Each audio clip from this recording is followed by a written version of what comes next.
Here this morning. For those that haven't met me or who I haven't met yet, my name is Lindsay Belland. I work as an event coordinator with the University of Minnesota Foundation. Started this position 90 days ago today. I was telling some of the chairs this morning that we went out to Starbucks to celebrate our 90-day work anniversary. So happy to be here. And as kind of part of my role here, I am moving into a co-chair position with UEvents with my co-chair, Anne Marie. So very happy to be here and starting this meeting this morning. Kind of on an admin note, we wanted to update the group that work is being done with our listserv. So myself and our amazing intern here at UMF have been working hard to take all of that data with everybody's names, emails, telephone numbers. We've divvied up that listserv into tabs by institution. We've added institution logos and kind of branded it with your school colors. And that will be ready to view and sent along with some details and some housekeeping with that listserv in an email in the coming weeks. So just wanted to give you that update before I intro our guest speakers this morning. And also on that note, I do want to let you guys know that I will have to jump off kind of right after these intros. As you all know, in the event world, we're busy and I am supporting an event today. So I will be jumping off shortly after, but we'll be leaving you in really good hands. So with that, I want to introduce our speakers this morning. We're so excited to have Kelsey Beach and Hannah Hagman from Do Good Events. Kelsey started Do Good Events 10 years ago and focuses on helping nonprofits raise dollars and awareness through their events. With strong attention to detail and a knack for project management, Kelsey has helped our nonprofit clients raise more than $20 million through events. Hannah, who is joining her as well this morning, is the Director of Experience at Do Good Events and brings a passion for events and a skill set in creative problem solving and innovation to every project. She values the collaborative process of event planning and loves bringing clients' missions to life at an event. So I will let you guys take it from there. And again, thank you guys for being here this morning. Awesome. Thanks, Lindsay. Good morning, everyone. Great to be here with you all. We love our partnership with the University of Minnesota Foundation and presented last month to the International Live Events Association. And we're approached afterwards about that the content would be really applicable for this group. So we're excited that we've tweaked it a bit, but to share kind of what we're seeing right now in the world of nonprofit events. Genuinely want this to be an interactive session and you to make sure that you leave with a gold nugget. So if there's something that you don't understand, are curious about, or additional questions that you have, please raise your hand, put it in the chat, and let's make sure that we get that taken care of. We are located in Minnesota in the Minneapolis-St. Paul area, and most of our events are local here. We have a few exceptions to that, but I also just wanted to make that nod that a lot of what we're going to be sharing is very Minnesota based. And I'm curious to hear if there's different things going on in your regions as we chat through this. So really excited to be here together in partnership and in community with fellow planners. Lindsay, I think you said it great. It is a busy time in our worlds. And I know we all talked about it, felt like we've been through a lot and kind of an interesting sort of roller coaster ride of ups and downs the last few years. I started calling it a corkscrew. Not ups and downs anymore. We're going round and round. Oh, it's a lot right now. We are out of the corkscrew right now. So glad to be here together to kind of share, help each other out and just feel supported. So quickly tell you a little bit more about who we are. We are a team in Minnesota of event planners. Like we said, we've got our core team and a part-time team that helps support our efforts. We really believe strongly in partnership and community and work with most of our clients on the A to Z event planning, really coming in as that specialized project manager for most of our events and for most of our clients. You can see our mission statement here that really grounds us in who we are. We started Do Good Events 10 years ago and been grateful to get a lot of wonderful recognition. Minnesota Meetings and Events Best Planner, Best of in the Twin Cities Business, ALEA nominations for Best Nonprofit Event. So some really great accolades that I think just hopefully makes you trust what we're going to say. And while the awards are really fun, really at the foundation of us is our core values. And I think it helps to paint a picture of who we are, what kind of planners we are, and who we like to work with here in the Twin Cities. So our first and foremost is be good partners. And this has been so prominent, particularly during COVID, when things got really hard. And we had to negotiate both best for our service partners, our vendor partners, and our clients. And so it always is just, how do we work together in this? Yes, huge pillar of us. Believe in the power of community. This is really our namesake, and that's where our core value for this came. Do good events is because of the good events do in our world, and I hope you all feel that in your work. Bringing opportunities to make memories, build community, raise funds and awareness. So believing in the power of community. Effervescent Achievers is kind of a name tag that I think we earned, in that we're very bubbly people. So is all of our team, but a lot of that is like, you have to bring the joy to events and to succeed in those events. And so it speaks a little bit to the personality of event planners, and what I'm sure many of you all see as you walk into the room. We have to have that engagement and excitement for those guests, and then be able to go above and beyond. I love that. Confident, passionate champions, another core value of ours. This really comes in, a lot of our work is leading committee meetings and making sure that we are all navigating towards the event goals and champion for those things. And then those creative idea generators, every single one of you are also a creative idea generator. That is what is needed in events. But it's taking things like, how do we take a theme and really tweak it, such as if you're doing a heads and tails raffle, but it's the birthday party year. And so we're celebrating the 10th anniversary and give everybody a party hat instead of a necklace. And so trying to take even the traditional things and bend them slightly to make each event really unique. We're going to talk a lot more about trends, but right now I am finding creative idea generators to be a huge trend. I think folks are expecting that events are not cookie cutter and that they take on a new level. So we'll talk more on trends, but just to nod that, I think that's a really important one right now. Our nonprofit clients range from, small volunteer-run organizations to large national-based nonprofit organizations. So a lot of different groups that we're lucky to work with there.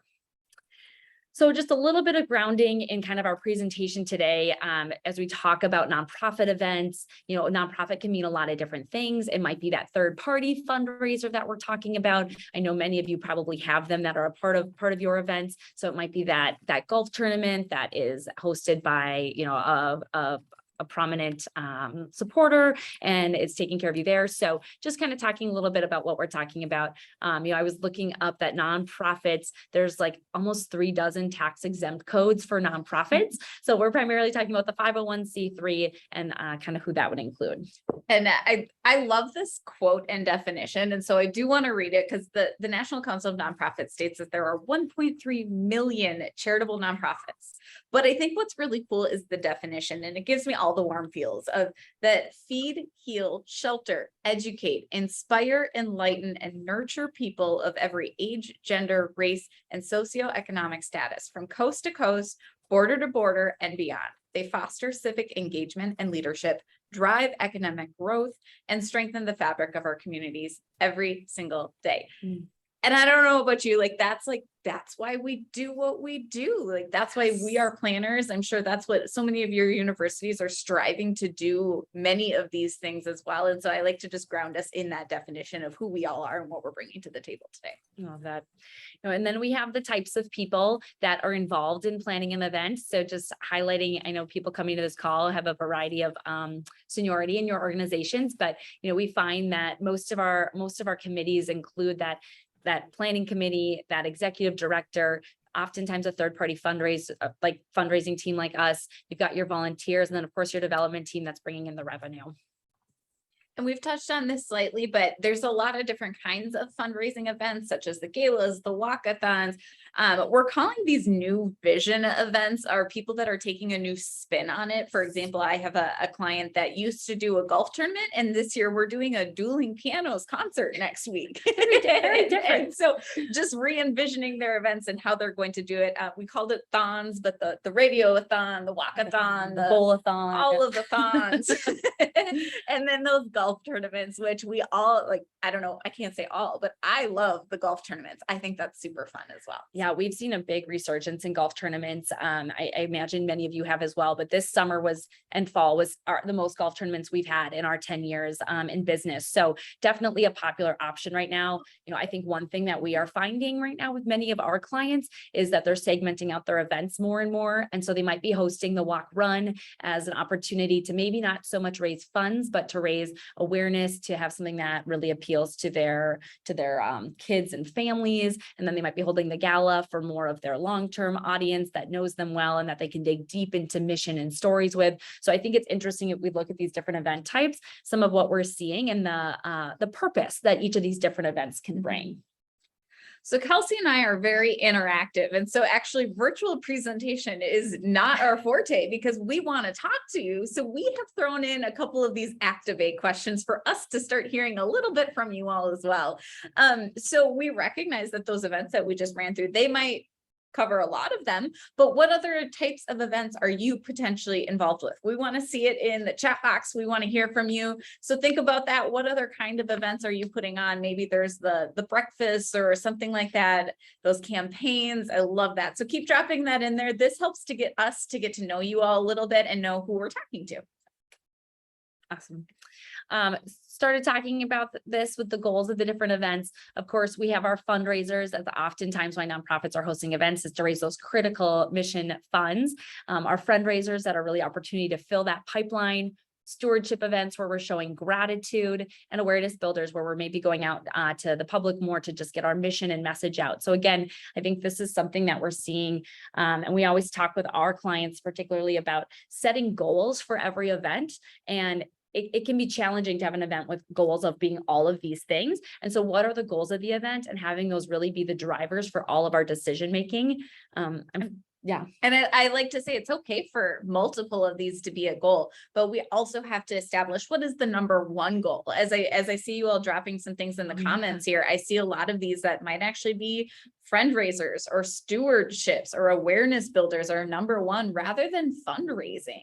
And so what's important is that we have to decide that number one so that when we do come to that cross in the road where we're having to make a really hard decision, where we can't win in both goals, we know which one has to leverage even harder, right?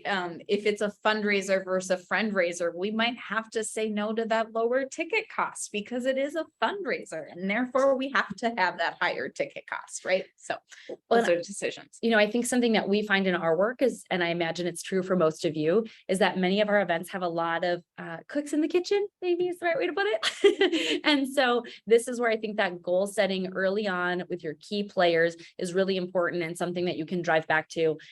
Sometimes if I have a particularly vocal committee that might have differing opinions, keeping those goals at the top of every agenda can really help to level set us and keep us going towards that foundation. So so that's a little bit on goals.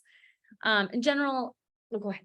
Yeah, we just also wanted to level set today that I think Kelsey had the quote best once from one of our service partners that 80% of today is in the box and 20% might fall out of the box for you. And so we're all hoping you get a nugget there. We recognize that there's a lot of different generalizations, whether an organization is small or large, whether they're brand new in the first 5 years or they've been around for 100 years, whether we're working with paid staff or volunteer committees and things like that, all change those dynamics of planning and your events. So we recognize that some things today might not land for you, but we hope everybody comes away with a nugget of like, oh, I didn't know that, or I'd love to implement that in my next event. Yes.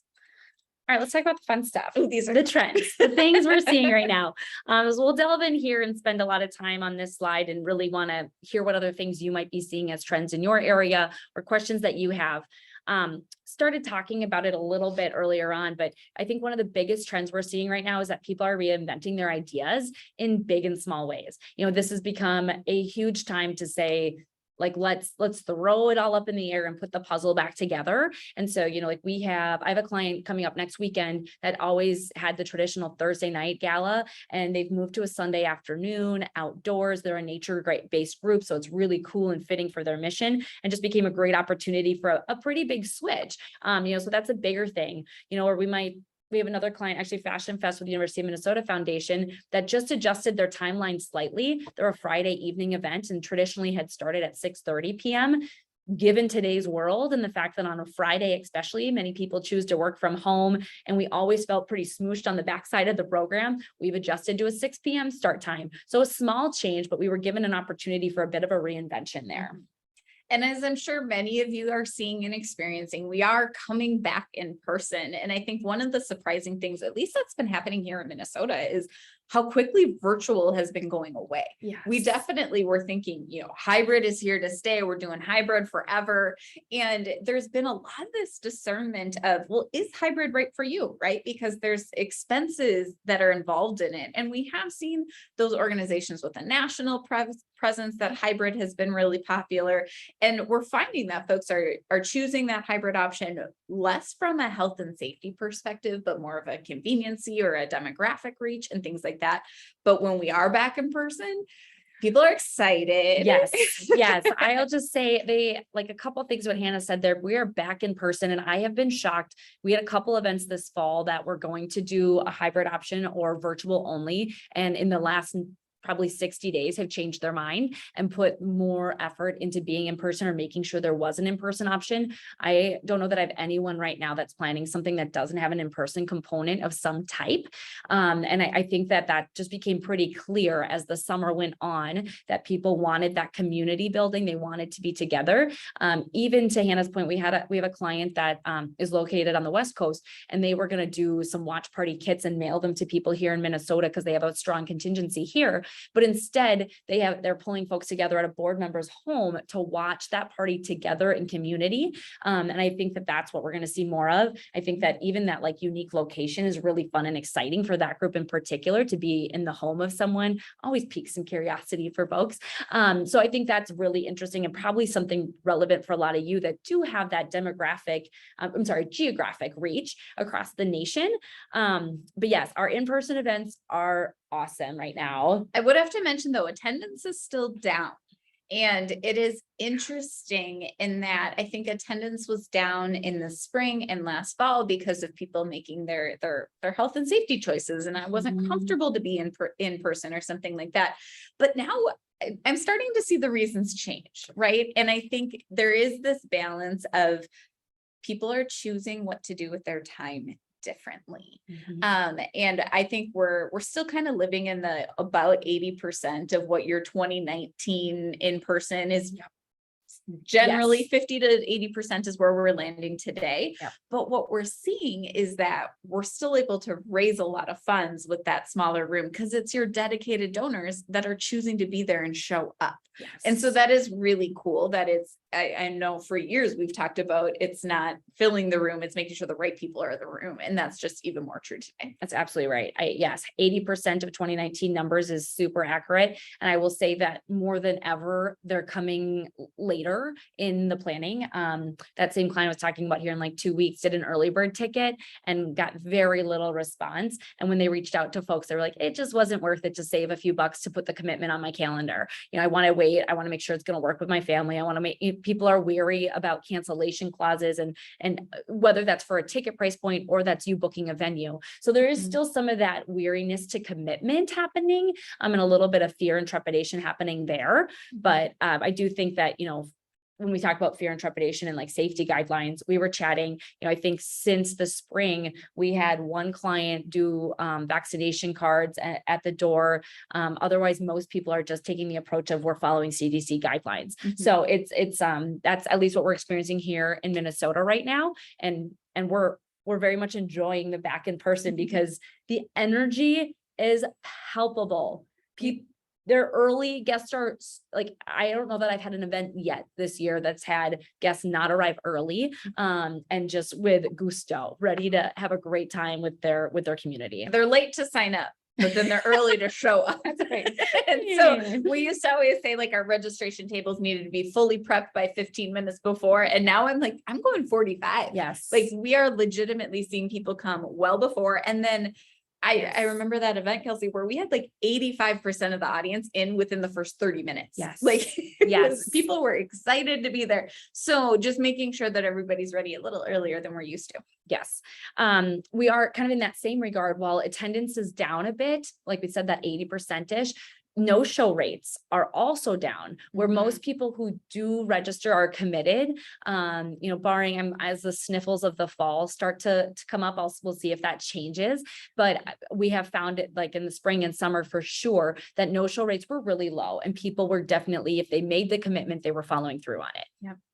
I think one of the things that's really interesting to know and bring up with this group is, and I'm sure many of you are in tune with what was happening here in the events industry, but the events industry was dramatically impacted. And what's hard is our industry is not one that is bouncing back quickly, and that especially here in Minnesota and the Twin Cities, we kind of turned the calendar in January of 2022, and all of a sudden we were back in person. I remember the third week of January looking at Kelsey going, oh, 2022, like we're back. Yes. This is going. And so the industry is still catching up. So our catering partners are short-staffed, our venues are short-staffed. They might not, I've even called some venues that can't do large events yet because they don't have enough staff. And I think Yes. it's that awareness needs to be brought to the forefront, particularly with all of us that are planning to provide more grace, to provide more lead time, and to have really realistic expectations and real transparent conversations with our vendors of what can we do.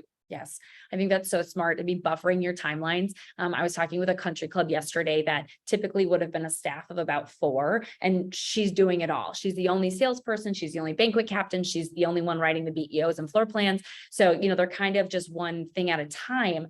So I think it's important that you buffer when you want a floor plan, that you're asking for it 2 weeks before you want it. I think that we were used to pre-pandemic, very quick turnaround times from our vendors, and it's just not something they can do right now. So buffering planning timelines, and then buffering your evening timeline. We've had the experience this a couple times this spring and summer where, doors were supposed to open in an hour, and we looked around the ballroom and we're like, there's no way. And talking to banquet captains and then being like, yeah, sorry, we're so behind. People didn't show up. We're short staffed. We need new staff our that new are staff. training in, so they're Yes. slower. We're we're 45 minutes behind. And then we would pull in volunteers to start lighting candles or what have you. Or maybe it's in your program timeline if there's key moments that you want to pause service, but making sure that you have enough time for everyone to get their entree in front of them, because things are just taking longer on site too, for a room to set, for entrees to be served, for a room to clear. So buffering for some of those things that are part of the industry impacts, so that it's not frustrating or doesn't derail your plans.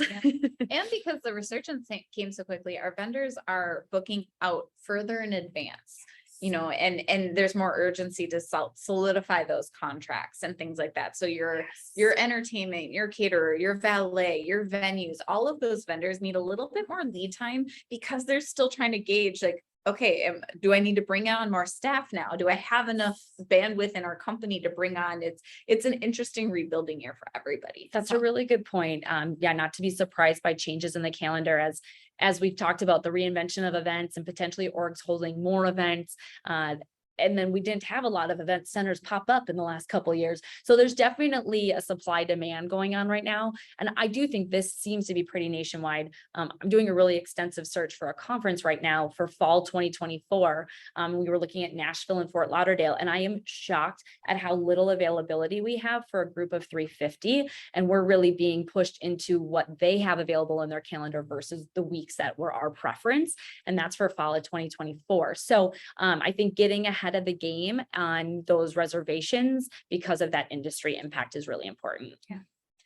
And I'm not sure how much of this group is doing those sponsorship and those silent auction and all of those kind of things, but we are seeing those solicitations yielding a little bit less still than they used to. A lot of change in sponsorships, right? Where some sponsors maybe have changed, maybe their company's gone away. And then those silent auctions are just a little bit harder to come by these days. They are coming back. I feel like it's getting better, but it's been slow. And we've seen sponsorships down as much as 30% across the board for events. It's become unsurprising to me when I'm sitting with a client and they're going, we're just really having a hard time securing our sponsors. so there's some solidarity in the fact that everybody is kind of finding that struggle, but as you're building out your budgets, it's recognizing that those solicitations might be less, and then those expenses are in fact higher. I think we're actually talking about that later, but event expenses have gone up. Yes. I think that most people have hopefully seen that. We definitely been talking about those solicitations being down in the sponsors and the auction. I know you mentioned that a little bit, but definitely have quite a few groups that typically have some robust silent auctions, and those numbers aren't doing so great. And we are finding that the yield of the silent auctions gone down a little bit too. I think, during the pandemic, we were seeing 100%, and now we're seeing a little bit less there. 70 to 80 is kind of what I've been seeing of late. But yeah, so I think that's super true. And expenses, are up with, I would say 5% if you've had an event in the last year, and probably accounting for 10 to 15% if it's been since 2019 for your last event. And we kind of already mentioned this though, in-room giving is high. There is a lot to celebrate. In-room giving is high. It's been really fascinating actually, of I would say almost the majority of our nonprofit fundraising events have exceeded their fundraising goals this year. Yes. And it's been surprising as to the generosity in the rooms, a lot of trepidation coming in going, oh, we don't have near as much of attendance, but then the surprise gifts and people just really stepping up. And so fundraising in itself has been incredibly exciting this year, and just seeing so many goals get exceeded. Yes. I was listening to a talk with Flatabo Advancement, who's a great auctioneer and fundraising consultant here in the Twin Cities. And he was just talking about how in the pandemic, we definitely all saw this desire to be committed to something more than ourselves, to feel a part of community, and that continues for a lot of folks. And so maybe people are being more selective about where they give, and they're not maybe giving $100 to 10 organizations, but they're giving $200 to 5 organizations. And so I think that's where the giving is increasing, even though the attendance is down, and that's been pretty neat to see. Yeah. Well, and just like all the vendor partners we were talking about, we are recognizing that. Was there a question? No. Oh, shoot. I heard that.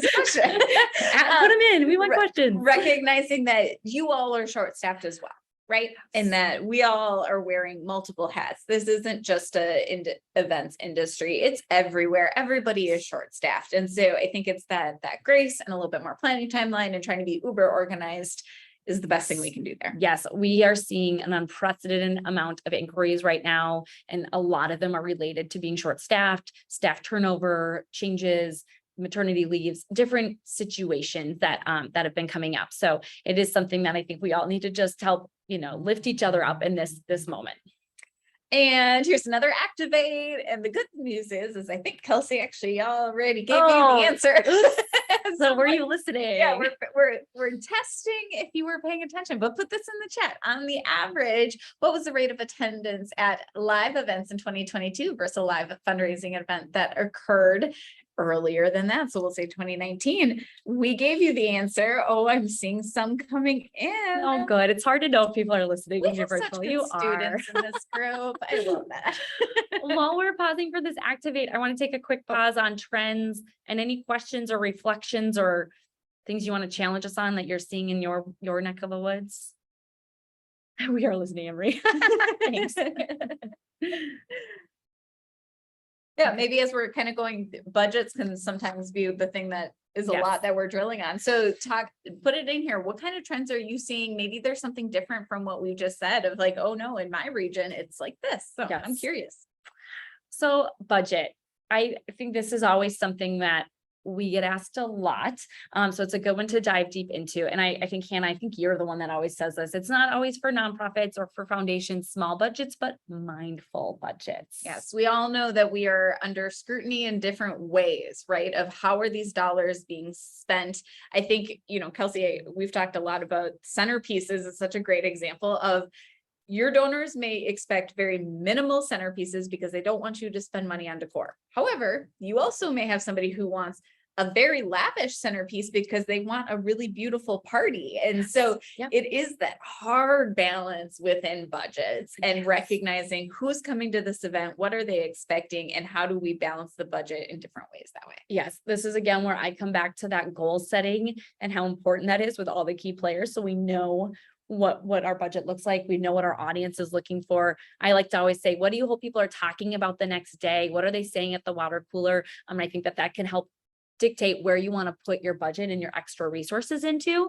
I think it's obviously really important. We think about the ROI of events. I know that many nonprofit, kind of the standard of excellence is that no more than 30% of the dollars raised goes towards expenses. I know every organization takes a slightly different approach to that, but in general, that's kind of a good guideline as a starting place of how those expenses are used. And that's where we often see then trying to make sure that our sponsorships, at the very least, cover the cost of the expense walking in, right? So then everything that is raised day of really is going back to that program or to funding that mission. Of course. And then, you can also with that sometimes have your sponsorships related to those items. I'm sure many of you know this, sometimes you have your gold, silver, platinum type of sponsors, and other times it's underwriting certain elements of the events, which then allows you to walk in the door with all those expenses covered. Swag bag, your photo booth, all those fun things that sponsors can put their logo on. And great opportunities for unique recognition, which actually I've been asked this week, I think 3 different times about unique opportunities for sponsor recognition. So I do think that that's really important right now, that sponsors don't just want to be plastered on a sign or a PowerPoint that scrolls, and thinking of how to really customize that recognition piece. For one group, we're doing a custom gobo on like a particular wall in the space. For another, we ordered some cocktail napkins. That's kind of a fun surprise and delight, unexpected spot. But yeah, thinking through, another was talking about floor clings. Can I share my favorite? Yes, please. Valet sponsor, and then giving the sponsor gets to provide something to the valet to put into every vehicle as it gets parked. We've done everything from like warm cookies to keychains. I have a client that's doing a December event, and they're actually going to put a lap blanket in every car, and I think that's super fun. So I love the valet sponsor because it's such a fun way, because they don't get to see it till the end of the night, and it's like that last memorable thing that I really think a sponsor really enjoys too. I love that. Talking about those revenue streams, of course, sponsors and tickets is a big one.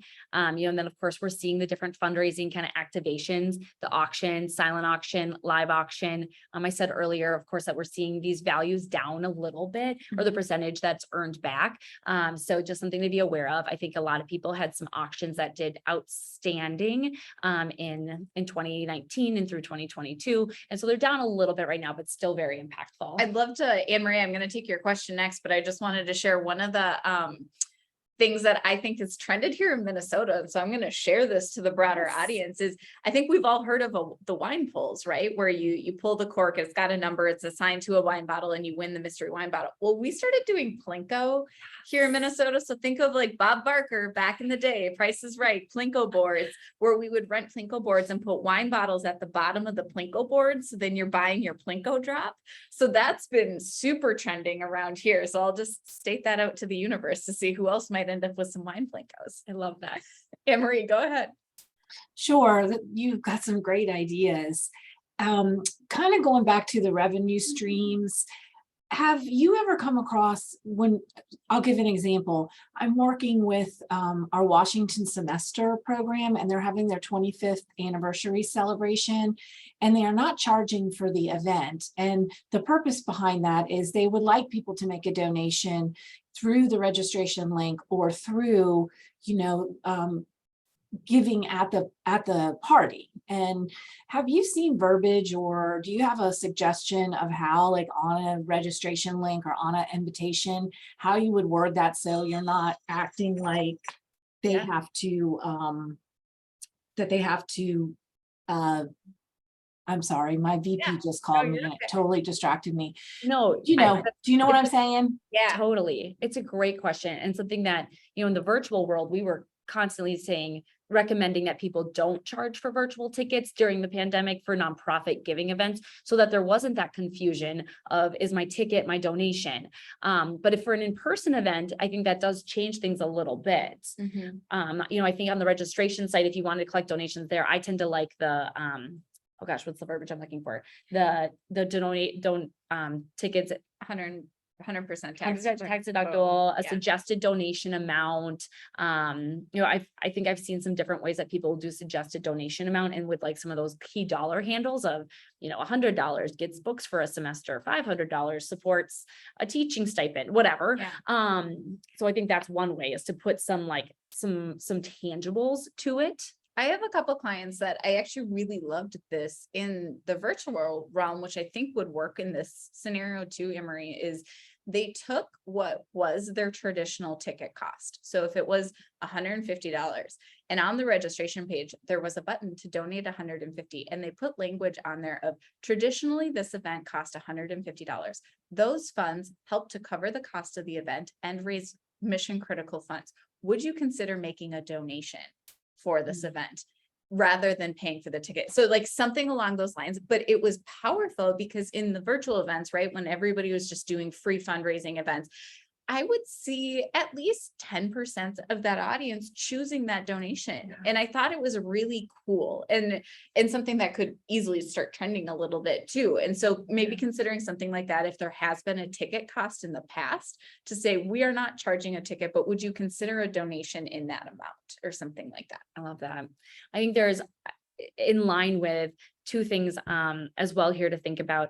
And one is like participation, and maybe the conversation is sometimes around participation and not donation or donation level. And so not knowing enough about your event, but I have a few clients right now that are community based and their goal for their giving moment is more about 100% participation and people giving to a level that's meaningful for them. And so we're using that type of language in the program of, you know, giving in that way. So I think that's one thing. And this just feels in alignment a little bit to what you're talking about there. Another trend we're seeing right now is sometimes after going through giving levels of, you know, 25,000 to 100, maybe then doing a quick level of $50 and having it being really tied to a mission item. So, you know, like actually, I think with the hospital, we were talking once about $50 gets a set of books for each hospital room. So then you go through the levels and that maybe becomes a participation place and it becomes a spot for just that true connection to the impact of those dollars. I also think there's a little bit of competition in all of this. So to that point of 100% participation, I've done a couple of events where when you've given at the fund a need moment, you get something. So like one year we had these little like those fiber optic light things. Yes. I forget what the name of them, but we gave them out. And so then it kind of became this peer pressure of like, well, if 5 people at your table have them and you're the 2 people who don't, like you feel like you need to, and it was a give at any amount, but once you gave, you got it. And then it was really cool because then at the end, there was this visual of like everybody holding something. Well, wasn't it, I think it creates community at the same time. Well, that was like a light up theme, wasn't it? Like light up. Ignite was Ignite was your theme. So like the light up made sense. So I think that's a cool opportunity to tie in your theme too with whatever, but using something visual. So Kelsey and I could riff forever on ideas. So if you ever need a good brainstorm, give us a call. We love this. Oh, I love it. Oh, I love it. Yeah, with the glow bracelets. That's awesome. Let's see. We're at expenses, Kelsey. Okay, so expenses, I think we've talked about revenue streams. I'm aware of time. So let's talk, and activate. And activate. On average, I also think Kelsey gave this a one to play. On average, a silent auction raises blank % of value of the item. If anybody knows, I'd love to. I don't think we touched on it super hard. So as you're thinking about your answer, I'm going to wait till maybe someone answers. I'll start talking about it. So one of the things that we saw shortly after pandemic hit, so in 2020 and early spring of 2021, it was not uncommon for silent auctions to raise well over 100%. 70 to 90% is average. And that is where we're kind of back at today. We did dip real low in the fall of 2021. We were at like that 60 to 65 and it was really disheartening, but we are back. Yep. Okay, so just a quick talk about why people give. I think again, different people in the audience right now that may or may not know some of these things.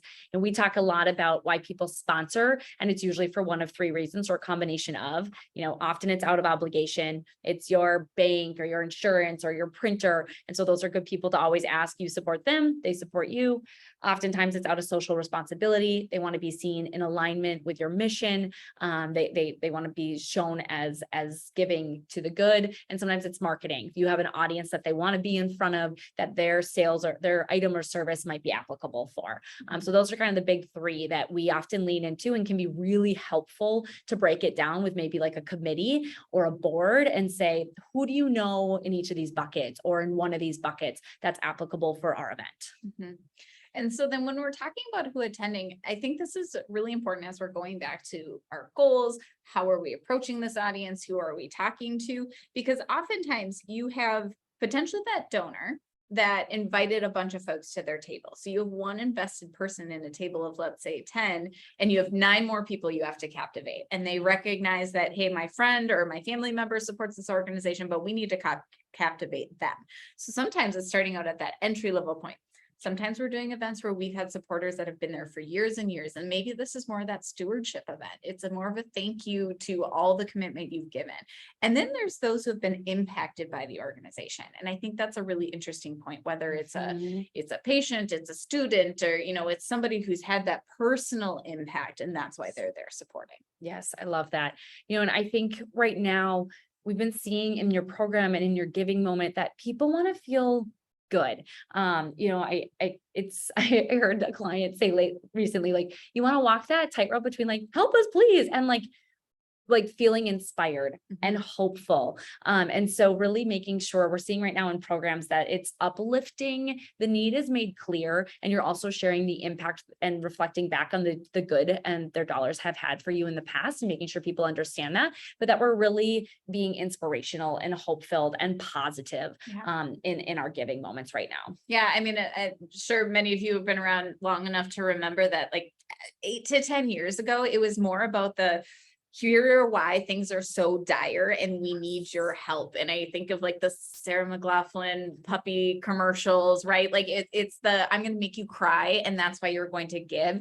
And we've come through a transition, which is so beautiful. And I love that. Is more of like, how do we build for the future? Where is there hope? You can be a part of this hope. You can be a part of this community. And it's a far more positive energy in our events. And that messaging has changed because people want to be a part of something that is succeeding. We don't want to be a part of something that's falling apart or failing. We want to be a part of success. We want to be a part of joy, love, community. And so that mission moment, that testimonial speaker, that's the kind of messaging we want to spread, because that's what people buy into and they get excited about. I love that. And logistically, we're finding that people give more when they're seated, when they're paying attention. I was talking with an auctioneer last week about how important it is to be moving our chairs as close to the stage as we can, getting people more intimate feeling, getting them seated. Again, I love to pause service during some key moments in a program so that we don't have that distraction happening. So I think this is a good spot to also talk to your vendors who are experts in their respective service, and how can they help you with creating the floor plan that's really conducive to giving, that makes sure that people walk by your silent auction and take a seat and are focused for your program, talking to them about their service timing, how you can think outside of the box. Maybe this is where you ask, how can we recognize our sponsors in a creative way in your venue? Those sorts of different things, and having that pre-event conversation and using them for their knowledge. Well, and I love how responsive they are to, a catering manager. If you say, I really need staff off the floor from 7:45 to 7:50 because that is our ask. Yep. The answer is always yes, but we may need to have backed up into, well, when was service time, to make sure that we don't have dirty dishes sitting in front of people forever and things like that. But collaborate and talk with your vendors about your programming, because they might have some ideas of how they can enhance it and enhance that guest experience. Love that. Okay, I think I've flown through kind of all of our respective elements we wanted to share. I wanted to make sure we left a little bit of time for some questions. So if anyone has any.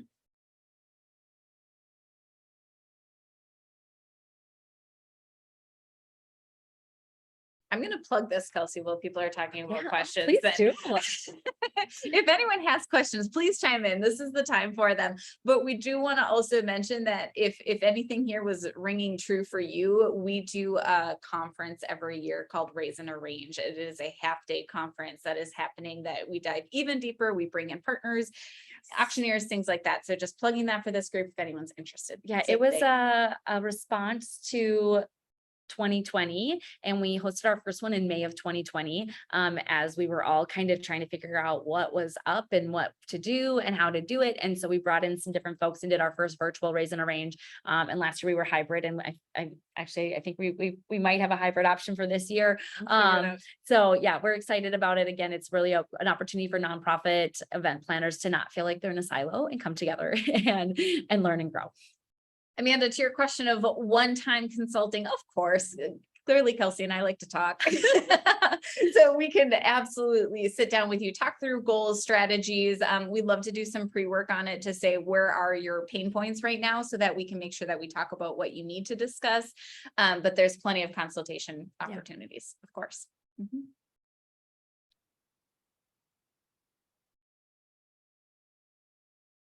Wonderful. I'm just going to pop in here and just be sure, are there any other questions? Hannah and Kelsey, this was so informative. Oh, yeah. And I like the question, Amanda, do you have consulting availability? Because I need to know that.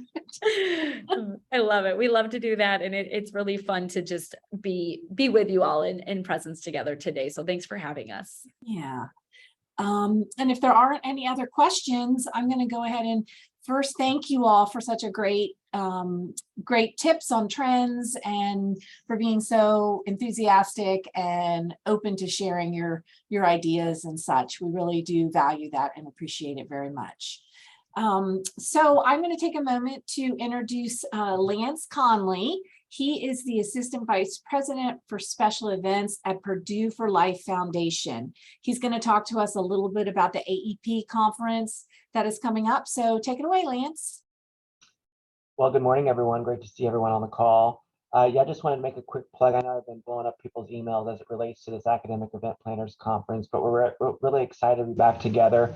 The last time we were all together was, March of 2020, when the world caught fire out in Las Vegas for the special event conference, and then AEP's always kind of collaborates with them. So it's good to be back and see professional development opportunities available for us in this very niche market with higher education. So we've got almost 100 people signed up. I sent out the list of schools and universities that are represented. So you'll see large, small, everything in between. So that's very exciting to see. So we'll be in Boston October 16th through the 18th. I also did share that they've extended the early bird registration through the end of September. And I know some of you have reached out and already booked your hotel and booked the conference. So I know UEvents kind of came up out of the pandemic as a result of the pandemic. So it'll be great to meet many of you in person out in Boston. So if you have any questions, feel free to reach out. But again, hopeful to see many of you out in Boston with us at the Academic Event Professionals Conference. So thank you all. Thank you, Lance, for promoting that. As I sent an email to you, I'm so bummed I can't go, but our gala is on the 21st of October. And man, I wish I could go. Why they planned it in October for academic event people, but that's not my problem. But yeah, not good. But thank you so much. And again, thank you, Kelsey and Hannah. And before we close, I just want to do a couple of housekeeping points too. We have highlighted new member spotlight, and we would just like to open that up to this community, that if you are a member and you would like to share information about yourself and your position, we would love to have you do that.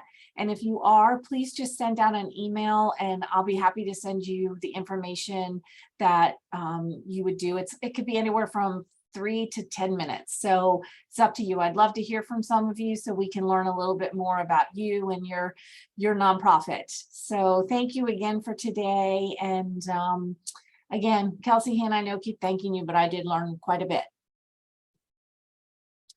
So we'll see you all. Thanks for attending Coffee and Conversation.